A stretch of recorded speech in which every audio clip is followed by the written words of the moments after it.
Olá, começa agora o JR Entrevista. Nesta edição, nós vamos conversar com o deputado federal Marco Bertaioli, do PSD de São Paulo. O deputado é presidente da Comissão de Finanças e Tributação, presidente da Frente Parlamentar Mista do Empreendedorismo e também faz parte da Comissão de Desenvolvimento Econômico. Deputado, seja bem-vindo ao JR Entrevista. Eu que agradeço. Muito obrigado pela oportunidade. O senhor, por exemplo, como é que o senhor avalia o efeito do teto fixado de 17% para ICMS de combustível, energia e comunicação? Olha, Luiz, todas as vezes que falta transparência, que falta uma informação clara, objetiva, as narrativas começam a surgir e nós começamos a buscar soluções. Quando nós falamos do teto para a cobrança do ICMS, que é um imposto estadual, nós estamos linkando ao preço dos combustíveis no Brasil, que é onde nasce toda essa polêmica. O preço do combustível, que é fixado pela Petrobras, tem uma série de insumos na sua composição que não são claros. A Petrobras formula o seu preço numa paridade internacional, com várias variações, com vários cálculos, mas que nem todos aqui no Brasil conhecem a miúde. Mas o fato é que, mesmo não conhecendo, impacta na vida de todos nós. Porque o preço do combustível está no gás de cozinha, está no arroz, está no feijão, está na cesta básica. Quando nós temos um valor que sobe da maneira desenfreada como está, nós podemos ter uma série de razões. Mas o fato é que o ICMS é um dos componentes deste preço do litro do combustível. E em alguns estados brasileiros, realmente há um exagero. Alíquotas de 30%, de 32%. Isso é 1/3 do preço do combustível. Então nós temos aí duas dificuldades. O exagero dos impostos, não só os impostos estaduais, e também a falta de transparência na composição do preço do litro do combustível. Então nós todos estamos no Brasil hoje buscando uma causa para poder melhorar o efeito que está causando na vida de todos nós. Agora, uma das principais críticas é de que essa média das alíquotas do ICMS sobre diesel, também gás de cozinha, já é de 17%, ou seja, o impacto maior vai ser somente na gasolina e etanol. Qual seria o efeito nessa questão? Olha, na verdade, tudo isso nasce na necessidade de uma reforma tributária que nós precisamos fazer. Hoje, nós temos cada estado atribuindo uma alíquota diferente de ICMS para produtos diferentes. Então, nós temos alíquotas de 17% na gasolina, temos alíquotas de 22%, de 23%, de 24% e de 32%. Há uma competição entre os próprios estados e há uma interferência direta na composição dos preços da cadeia toda alimentar do Brasil. O que nós precisamos deixar claro é que os estados precisam ter um ICMS, que é o pior imposto que nós cobramos hoje, na mesma linha de cobrança, pois há uma distorção generalizada no país inteiro. Por isso que nós precisamos tanto de uma reforma tributária que simplifique a cobrança de impostos no Brasil e deixe claro a alíquota. Eu lembro, Luiz, que eu e o Guilherme Afif Domingos trabalhamos muito num projeto de lei chamado Olho Vivo Cidadão. O que era isso? Era o projeto que acumulou 1.500.000 assinaturas para darmos entrada no Congresso Nacional com uma emenda de origem popular exigindo que na nota fiscal estivesse o preço do produto, mas também estivesse separado o preço dos impostos acumulados naquele produto. Para você saber que quando você compra uma calça jeans e paga R$100, na verdade a calça jeans custou R$70. R$30 são só de impostos acumulados. Nós precisamos ter mais transparência nesse pagamento de impostos no país. Alguns países desenvolvidos têm essa discriminação nas notas nos cupons fiscais. Agora, deputado, outra crítica que se faz é que esse teto tira recursos de alguns outros setores, nos quais os estados deveriam investir com mais afinco. Por exemplo, saúde e educação. Procede? Claro, os estados estão todos com o seu orçamento comprometido, baseado na receita que esta geração de caixas proporciona. O estado já está contando com isso para pagar todo o seu custeio, que envolve saúde, que envolve educação. Agora, vamos voltar mais uma vez na origem. A Petrobras pagou desse primeiro trimestre, 45 bilhões de reais de dividendos. E aí vem a colocação. Você vai diminuir o imposto dos estados, afetar investimentos em saúde e educação e a Petrobras pagando dividendos de 45 bilhões, muitos desses recursos originados fora do Brasil, para investidores internacionais. Então, o que nós temos é uma dificuldade e uma necessidade de discutir qual é o papel da empresa pública. Não quero aqui dizer que eu seja a favor da privatização ou da estatização. O que eu quero dizer é que a Petrobras não pode, ora, ser pública e ter o monopólio dos seus serviços, ora, ser privada e pagar dividendos sobre o seu faturamento. A empresa, ou ela é pública ou ela é privada. Até porque, quando ela é pública, se é pública, se pressupõe que ela presta um serviço de utilidade pública. O produto dela é essencial para um país, até para a soberania. Então, é justificável que o governo brasileiro seja dono de uma petrolífera, porque ela garante o abastecimento do Brasil, ela garante a soberania. Por isso ela tem um monopólio. Mas, ao mesmo tempo, ela é uma empresa privada, com ações na Bolsa, paga dividendos, coloca o preço numa paridade internacional. Ué, mas ela não é pública para poder ter o seu papel social? Então, a Petrobras, no meu modo de ver, ficou com um pé em cada canoa. Ora, ela é pública quando interessa, ora, ela é privada quando paga dividendos. Se ela é privada, ela não merece o monopólio. Se ela é pública, ela não merece esse aumento de preços. O senhor falou em dividendos, eu lembrei de recursos. Quando se fala em recursos, principalmente no auge dessa discussão aí no Senado do projeto, os estados reclamaram sobre uma compensação. O governo alegou que daria uma compensação aos estados e os estados afirmaram que essa compensação não seria suficiente. O senhor acredita que o governo federal, que a União, está oferecendo aos estados como forma de compensação vale a pena para os caixas? É que, na verdade, não há segurança jurídica nessa compensação, pois ela vai acontecer agora, até o final do ano, e depois, se os preços continuarem a subir, como que seria o dia depois desta iniciativa? Então, os estados não têm a segurança de que vão receber essa compensação ad eterno, enquanto houver a redução dos impostos. Na verdade, esse é o grande problema, Luiz. Por que não é feita uma reforma tributária no Brasil? Porque cada um dos entes da federação vê a possibilidade de uma reforma tributária como uma manutenção da arrecadação ou um aumento de arrecadação. Ninguém quer perder a arrecadação. E nós precisamos ter uma reforma tributária onde cada um de nós, cidadãos, tenhamos uma contribuição menor, no mínimo de uma forma mais simplificada de pagar os nossos impostos e com a reciprocidade, que são os serviços que nós recebemos, com uma qualidade maior. Como nós vamos conseguir isso? Origem da nossa conversa. Transparência. Como é que se formula o preço do combustível no Brasil? Como é que um posto de gasolina chega a R$ 7, R$ 8 o preço do litro da gasolina? A Petrobras precisa publicamente explicar isso. Não é aquela continha custa tanto mais tanto da Y. Não, os insumos, um por um. Falta transparência nesta composição. O senhor citou a reforma tributária, esse ano não tem mais discussão sobre esse projeto. Talvez ano que vem? Olha, a reforma tributária é muito difícil de ser feita porque, como eu disse, cada um tem a sua reforma tributária na cabeça. Os estados querem uma reforma tributária? Querem, desde que não afete a arrecadação. É difícil chegar a um consenso. Né? Todos nós queremos uma reforma tributária, mas qual reforma? O ICMS é o primeiro imposto que precisa acabar. É um imposto que causa concorrência entre os estados, é um imposto que prejudica o Brasil. Nós devemos ter uma simplificação dos impostos e caminhar para uma cobrança digital dos impostos. Hoje nós temos que ter um imposto sobre o consumo, que é esse que você citou, um imposto lá na ponta. Quando você compra a calça, já paga mais X% de imposto, um imposto sobre a renda, um imposto sobre o patrimônio. E nós temos que diminuir essa parafernália tributária que nós temos no país e simplificar a vida de quem está empreendendo, de quem está gerando emprego, de quem está pagando impostos. A prioridade seria uma discussão sobre a reforma tributária ou sobre a administrativa? Porque a administrativa também não tem mais espaço para ser discutida no Congresso e no Parlamento esse ano, né? As duas necessitam de um ambiente saudável, politicamente falando.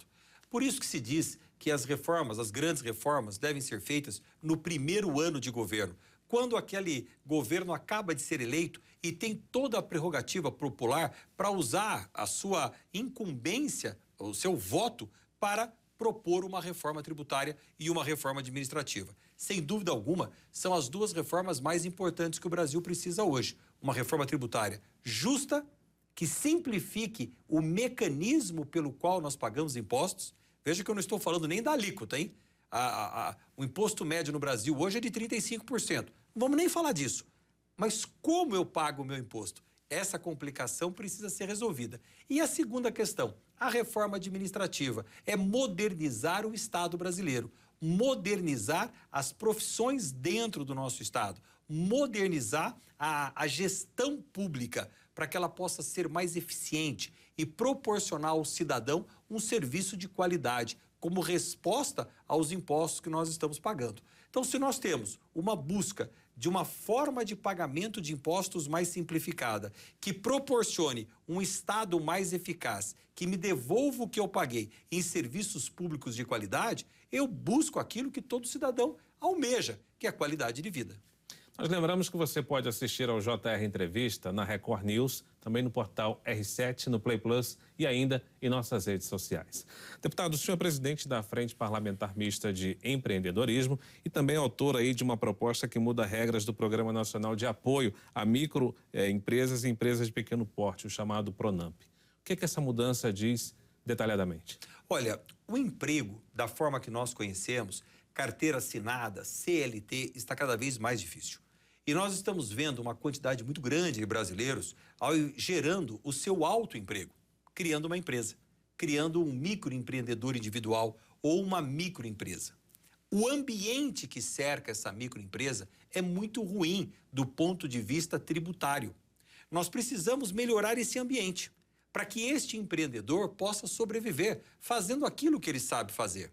Uma senhora que sabe fazer bolo, coxinha, salgadinhos para vender no final de semana, ela não precisa entender de CLT, de ICMS, de imposto de renda. Ela tem que entender de bolo e de coxinha, senão ela não sobrevive, Luiz. O que nós queremos é que esse ambiente seja mais saudável. De um lado, eu tenho a facilidade de abrir esta empresa, possa gerenciar essa empresa com financiamentos, como o PRONAMP, Programa Nacional de Apoio à Micro e Pequena Empresa, que esse empreendedor tenha facilidade de ir ao banco e buscar um financiamento para o seu capital de giro, para investimento na sua empresa, porque isto é emprego na veia. Cada empreendedor, quando abre o seu pequeno negócio, primeiro ele gerou o autoemprego, segundo ele gera mais uma, duas, três, quatro oportunidades de trabalho. Para isso há que se ter um ambiente saudável e investimentos. E quando esse empreendedor encontrar dificuldades, que ele tenha como buscar uma recuperação, um parcelamento dos seus débitos, a arte de reempreender, de começar de novo. Portanto, toda essa história do empreendedorismo precisa ser mais saudável no Brasil. Abrir uma empresa não pode ser um tormento. Fechar uma empresa não pode ser um lamento, como é hoje no Brasil. Conseguir um empréstimo bancário não pode ser impossível, como é hoje. Parcelar os débitos com a Receita não pode ser uma utopia. Nós precisamos ter um Brasil que facilite a vida de quem está empreendendo, arriscando o seu próprio capital, investindo o seu tempo, a sua vida. Luiz, nós já somos 20 milhões de empresas no Brasil hoje. 20 milhões de CNPJs, dos quais 99% são micro e pequenas empresas. 12 milhões de microempreendedores individuais. Olha que coisa maravilhosa que é a arte de empreender. O governo só não precisa atrapalhar. Já é um bom negócio. Por que é necessário mudar algumas regras do PRONAMP? O que muda, o que melhora para aquele tomador de crédito, por exemplo, o micro e o pequeno empresário? Na verdade, Luiz, o PRONAMP, Programa Nacional de Apoio à Micro e Pequena Empresa, foi criado durante a pandemia, exatamente porque as micro e pequenas empresas estavam fechadas e o PRONAMP era um financiamento para que os custos dessa micro e pequena empresa fossem pagos durante o período da pandemia. O que nós fizemos agora, e eu tive a honra de ser o relator, junto com o senador Jorginho Melo no Senado, foi transformar o PRONAMP de um programa provisório num programa permanente. Agora o Brasil tem um programa permanente de investimento na micro e pequena empresa. E o PRONAMP se transforma num fundo de aval para os empréstimos que a micro e pequena empresa vai obter no banco. Até porque o maior problema da microempresa, quando vai buscar um financiamento, é a tal da garantia. Garantia, é isso. Porque o banco gosta de emprestar prata só para quem tem ouro. Não empresta prata para quem não tem dinheiro. E nós precisamos emprestar para quem está empreendendo. Então o PRONAMP é um fundo garantidor que deve inserir no mercado empreendedor entre 2022 e 2023 algo em torno de 80 bilhões de reais em crédito, somando o Pronamp ao PEAC, que é o Programa de Estímulo ao Crédito no Brasil, que permite uma contabilidade diferenciada aos bancos para o empréstimo às micro e pequenas empresas.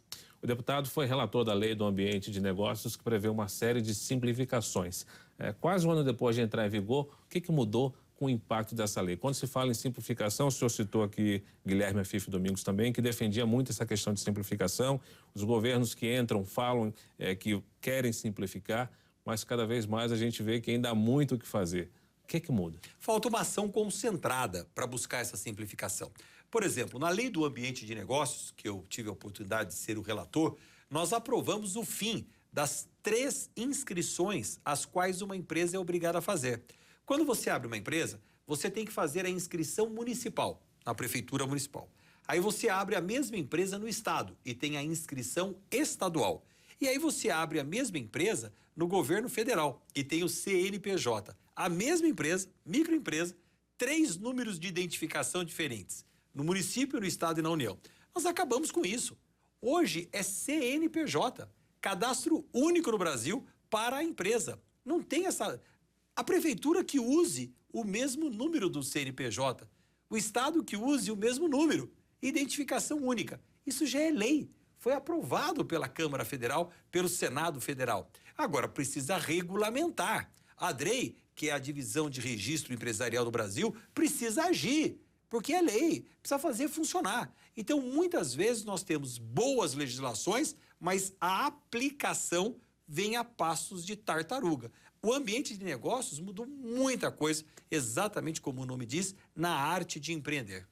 O deputado também é presidente da Comissão de Finanças e Tributação e relator do projeto que corrige em 81% a tabela do Simples. Qual é o impacto disso, deputado, na vida, na rotina do empreendedor?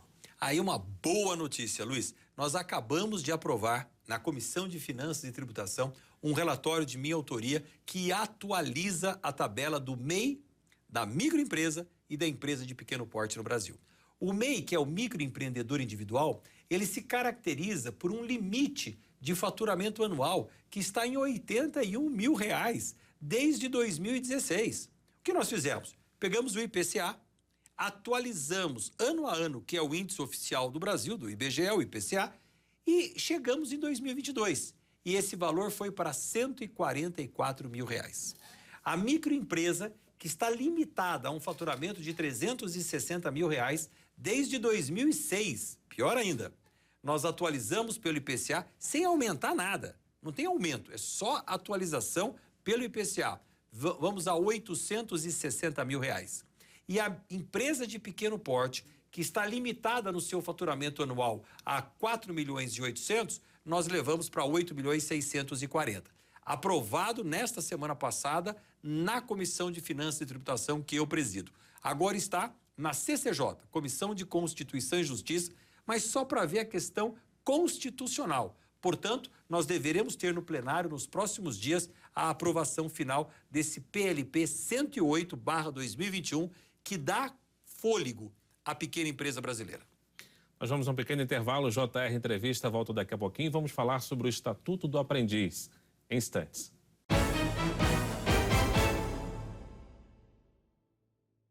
Estamos de volta com o JR Entrevista. Nós recebemos no estúdio o deputado federal Marco Bertaioli, do PSD de São Paulo. A gente já falou aqui no começo do programa que o deputado é presidente da Frente Parlamentar Mista do Empreendedorismo e uma das preocupações também é a formação da qualificação dos jovens, deputado. Tem como resolver, tem como fazer com que os jovens possam, de fato, ter uma qualificação e, com isso, conseguir uma profissão de sucesso? Olha, Luiz, nós temos um desemprego no Brasil hoje na ordem de 10, 11% da população economicamente ativa. Quando nós vamos para o extrato do jovem brasileiro, 14 a 24 anos, nós estamos falando aí de 40, 45% do jovem desempregado. Aqueles que estão buscando uma colocação no mercado profissional. Seja para se atualizarem, seja para ajudarem no orçamento familiar, ou seja para iniciarem realmente a sua carreira profissional.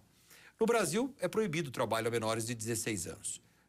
Esse trabalho constitucionalmente está proibido. Qual é a condição de um jovem de 14 anos, então, trabalhar? Como aprendiz. Para isso, nós temos a lei do jovem aprendiz. Estatuto do Aprendiz, o qual o senhor é relator. Que nós estamos trabalhando na Câmara agora para modernizar e transformar no Estatuto do Jovem Aprendiz. O que é isto? É todo o regramento pelo qual um jovem de 14 a 24 anos pode estar nas empresas brasileiras como aprendiz, dentro de uma carga horária menor, acompanhamento de uma entidade certificadora, aulas teóricas e a prática dentro de algumas profissões que esta empresa disponibiliza. O que eu chamo de escola do trabalho. É fundamental para a formação desse cidadão que ele tenha a oportunidade de estar num ambiente saudável do trabalho, adquirindo as responsabilidades, a pontualidade, os valores do trabalho, a disciplina, a hierarquia, adquirindo responsabilidade mesmo.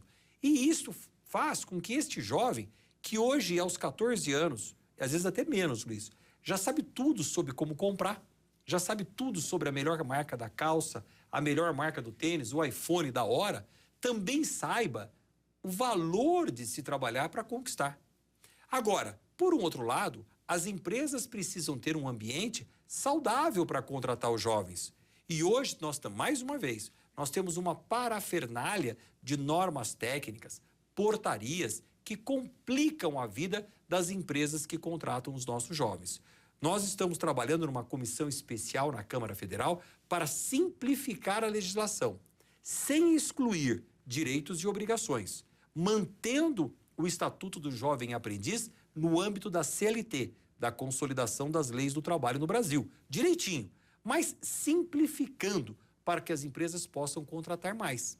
Hoje, nós temos aproximadamente 400 mil jovens contratados no Brasil como aprendizes. Se a lei estivesse na sua plenitude, todas as cotas que as empresas são obrigadas a contratar estivessem sendo feitas, nós teríamos 1.500.000 jovens. Então, nós estamos com um ouro na mão, uma oportunidade de gerar 1 milhão de vagas para jovens de 14 a 24 anos. Deputado, a gente lembra que a comissão que discute o Estatuto fez uma crítica à edição da medida provisória que criou o programa para empregar mulheres e jovens, né, incluindo ações para ampliar aí vagas de aprendizagem.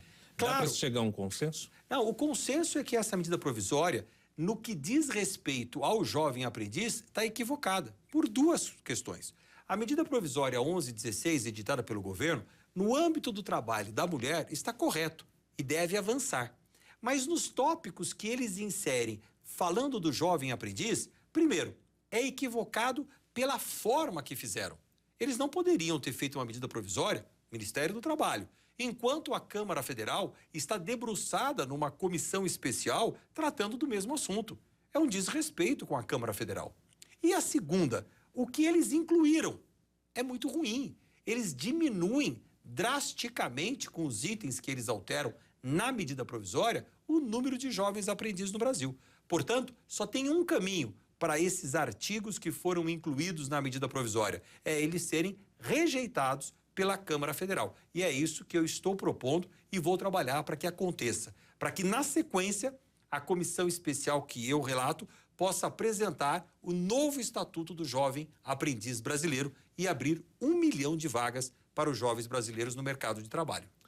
JR Entrevista fica por aqui. Nós lembramos que você pode assistir ao programa na Record News, no portal R7, no Play Plus e ainda em nossas redes sociais. Muito obrigado pela sua audiência. Deputado, obrigado pela sua participação. Muito obrigado, Luiz. JR Entrevista volta em uma próxima edição, sempre com o assunto do seu interesse.